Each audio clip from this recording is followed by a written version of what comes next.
Have you ever had that feeling? That unsettling prickle on the back of your neck, the sense that you're being watched, even when you're in a place that's supposed to be safe. A place like a children's playground. Today, I'm going to tell you a true story that will make you rethink every park you've ever visited. This is the chilling account of the playground stalker. It was a perfect, sunny afternoon, the kind that begs for laughter and the squeak of swing sets. A young mother, let's call her Sarah, took her 5-year-old daughter, Lily, to their favorite local park. It was their weekly ritual. The park was bustling with families, a picture of suburban innocence. But hidden in plain sight, a shadow was beginning to stretch over their idyllic day. As Lily was conquering the monkey bars, Sarah noticed a man sitting alone on a bench. He wasn't on his phone, he wasn't reading a book, he was just watching. His gaze was fixed, intense, and it never seemed to leave the children. At first, Sarah dismissed it. Maybe he was waiting for his own kid. But as minutes turned into half an hour, an icy dread began to creep in. His eyes weren't just scanning the area, they were locked onto Lily. She tried to rationalize it, telling herself she was being paranoid. She moved to a different part of the playground, pulling Lily along to the slides, but when she glanced back, the man was gone from the bench. Her relief was short-lived. A moment later, she saw him again. He had moved, now partially hidden behind a large oak tree, much closer than before, and he was still watching. That's when the real panic set in. Her heart hammered against her ribs. This wasn't a coincidence. She subtly gathered their things, her movements casual, trying not to alert him or frighten her daughter. "Come on, sweetie," she said, her voice a little too bright. "Time for an ice cream treat." As they walked towards the parking lot, she risked one last look over her shoulder. He was standing now, at the edge of the playground, a faint, nerving smile on his face. They got into the car, and Sarah locked the doors, her hands trembling as she fumbled with the keys. She sped away, her eyes glued to the rearview mirror. The man didn't follow, but the image of his predatory stare was burned into her memory. She reported the incident, but he was never identified. The playground, once a place of joy, became a source of fear. They never went back. This story is a terrifying reminder that evil doesn't always lurk in dark alleys. Sometimes, it sits on a park bench in broad daylight, wearing a smile. It reminds us to always trust our instincts. That feeling of being watched. It might just be the thing that keeps you safe. Thanks so much for watching. If this story sent a shiver down your spine, hit that like button and subscribe for more true tales that will keep you up at night. Stay aware and stay safe.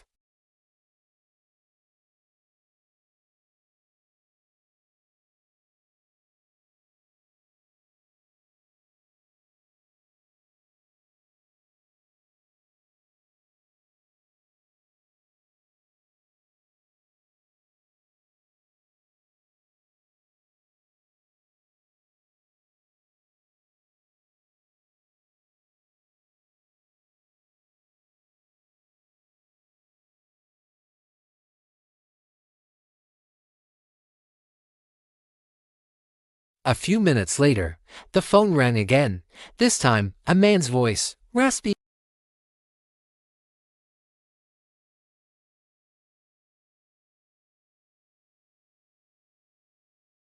The phone rang a third time. The same chilling voice asked again, "Have you checked the children?" Panic started to set in.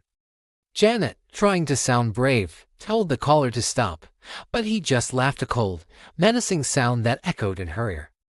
She slammed the phone down, her heart pounding in her chest.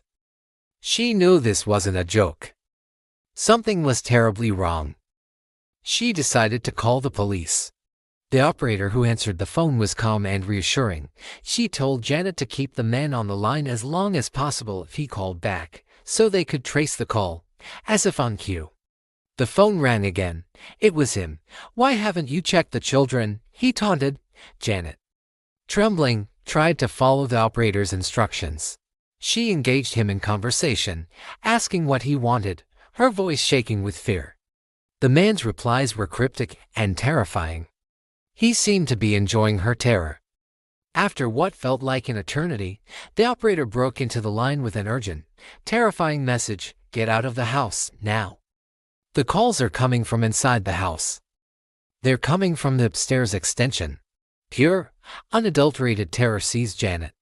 The man wasn't just some random prankster calling from afar. He was in the house with her. He was upstairs, in the same room as the child she was supposed to be protecting.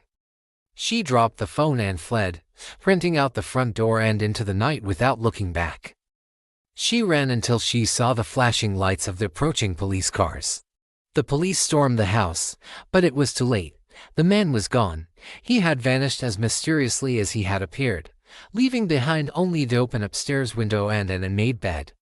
A silent testament to his presence. The child, miraculously, wasn't harmed. The man was never caught. His identity and motives remain a mystery to this day.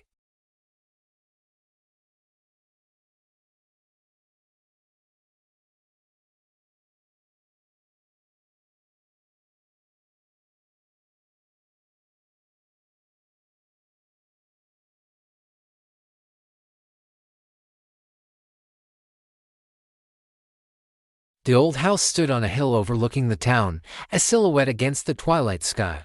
It had been in my family for generations, and when my grandmother passed, it fell to me. I'd always loved its creaky floors and dusty corners, filled with memories of summer holidays, but there was one place I never dared to venture. Attic. Grandma had always kept it locked, a stern warning in her eyes whenever I asked about it.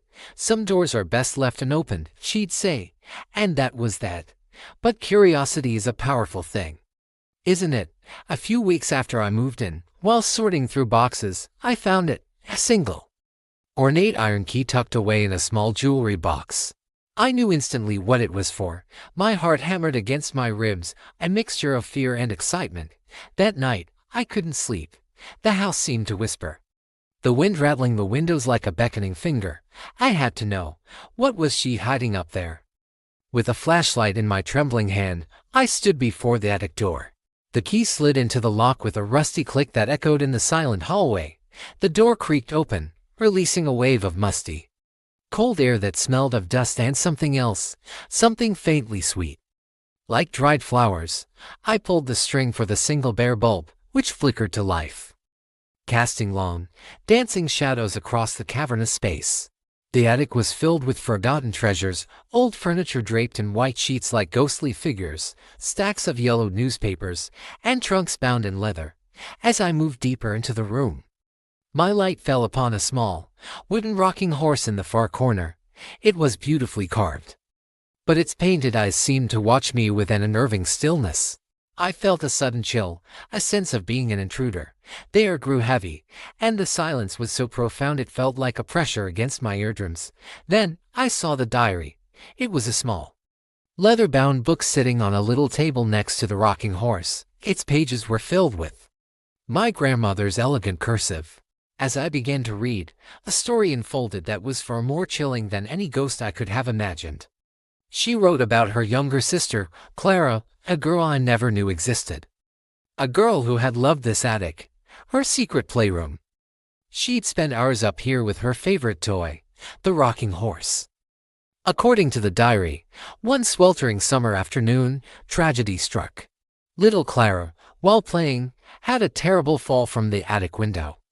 My grandmother, just a child herself, was the only one who saw it. Overwhelmed by fear and grief, she never told anyone what truly happened. She simply said Clara had run away.